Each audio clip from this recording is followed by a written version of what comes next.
शत्रु स्तंभक। शत्रु शत्रु कई तरीके के होते हैं और शत्रु कई तरीके से वार करते हैं। कोई हथियार से करता है, कोई हाथ से करता है, कोई शब्दों से करता है, कोई रूप दिखा करके करता है, तो कोई दूसरों से करवाता है, कोई खुद ही करता है। देखिए किन किन तरीकों से हो सकती है। कोई दूसरों से तुम्हें बंधवा सकता है, कोई दूसरों से मरवा सकता है, कोई व्यक्ति मंत्र के द्वारा करवा सकता है। दूसरे कोई बाबा ऐसे होते हैं आजकल जो पैसे के लालच में दूसरे के ऊपर अपने मंत्र का प्रयोग भी करते हैं। तो ये स्तंभक माने इनको रोकना, निष्क्रिय कर देना। ये शक्तियां, मान लीजिए भूत प्रेत आ रहा है, बीच में ही रोक देना। मूठ आ रही है, बीच में ही नष्ट कर देना।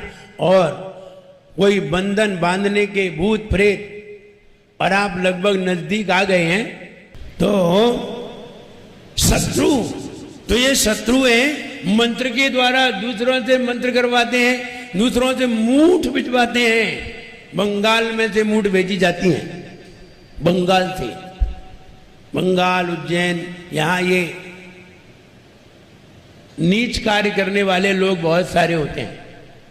तो मूठ एक मटकी होती है, उस मटकी में हथियार होते हैं, और वो मूठ अगर किसी व्यक्ति के पास भेजी जा रही है तो वो व्यक्ति के पास मूठ आती है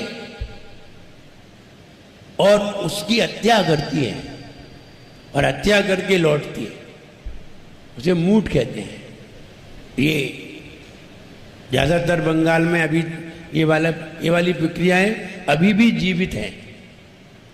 पुराने समय में जो मंत्र तंत्र नीच लोग हैं वो ऐसा काम करते थे, लेकिन हमारे जैन साधु में इतनी ताकत है कि वो जहां बैठे हों वहां मूठ नहीं आ सकती।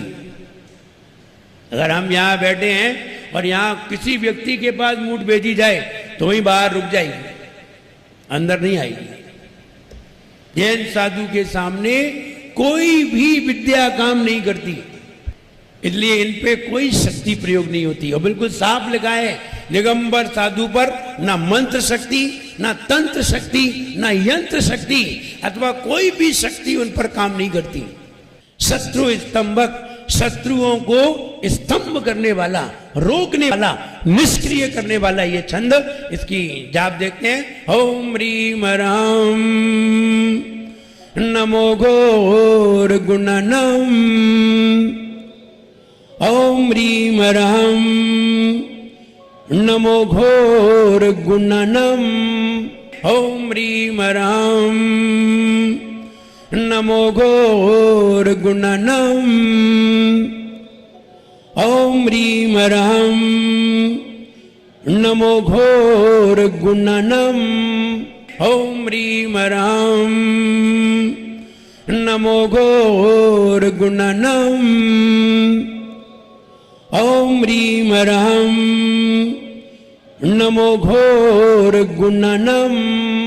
ओम ह्रीम राम नमो घोर गुणनम। ओम ह्रीम राम नमो घोर गुणनम।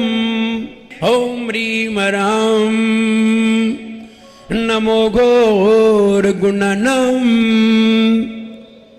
ओम ह्रीम राम नमो घोर गुणनम। ओम ह्रीम राम नमो घोर गुणनम। ओम ह्रीम राम नमो घोर गुणनम। ओम ह्रीम राम नमो घोर गुणनम। ओम ह्रीम राम नमो घोर गुणनम। ओम ह्रीम राम नमो घोर गुणनम। ओम ह्रीम राम